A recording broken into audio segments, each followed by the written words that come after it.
कौन रे पद्मस माकड़ बदमाश एटा की जिनिस मो पाखकू आ तो थरे बुझेदेवी। ना ना दूर कुह मु भलरे शुणी पारे। तू जदि मो ज्वर भल करदेबु मु तते क्षमा करदेबी बुझिपारिलु। अरे मु तो पंडित नुह मु तो जानिनी ए विषय रे।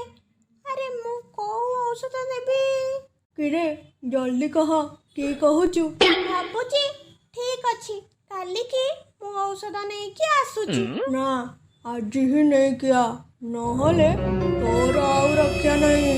अच्छा ठीक अछि काऊ को मो सह पठाओ। काऊ सावधान रे जीवु ताठारु